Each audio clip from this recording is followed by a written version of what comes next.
Étant sorti sur PlayStation 2, Final Fantasy X nous a, au moment de sa sortie, proposé des cinématiques plutôt agréables à regarder. Des cinématiques d'action, de romantisme, de tristesse, etc.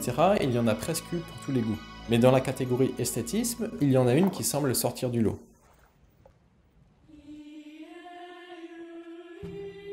Dans cette cinématique, à l'ambiance solennelle dans laquelle tout est beau, un détail se fait remarquer dès le début. Comment fait-elle pour marcher sur l'eau? Pendant longtemps, je ne me suis pas posé cette question, je me suis dit, on est dans un monde de fantasy, c'est une magicienne, donc on va pas chercher plus loin. Mais j'aurais pu me permettre d'être curieux, car il y a une explication scientifique dans l'univers de Spira qui explique ce phénomène. C'est le sujet de ce petit format, bienvenue dans cette nouvelle sphère.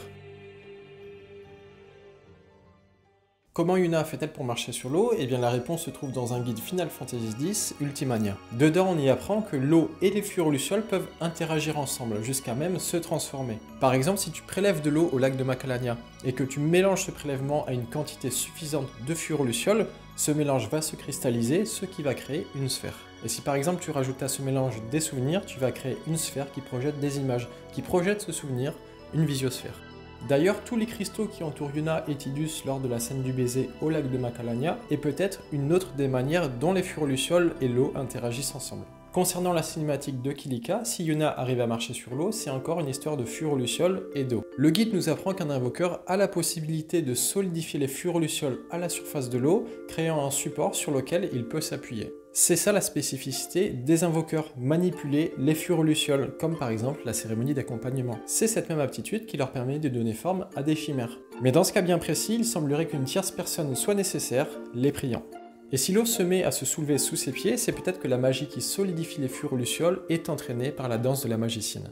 Le guide nous informe également que c'est ce même mécanisme qui permet au terrain de Blitzball d'avoir une forme sphérique. De l'eau est congelée dans une sphère géante, ensuite on met des fluorolucioles sous-marines qui viennent se solidifier autour du glaçon, comme ça quand l'eau décongèle, la forme sphérique est maintenue. Pourtant dans la cinématique d'intro, il y a une sphère de Blitzball qui est créée sous nos yeux, et on n'a pas l'impression que c'est ce mécanisme qui est à l'œuvre.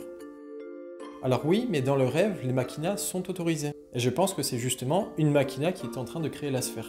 En dehors du rêve, les machinas sont interdites, donc je pense que les fluorolucioles ont été une alternative aux machinas. J'en dis pas plus sur les fluorolucioles car je prévois déjà une vidéo à ce sujet.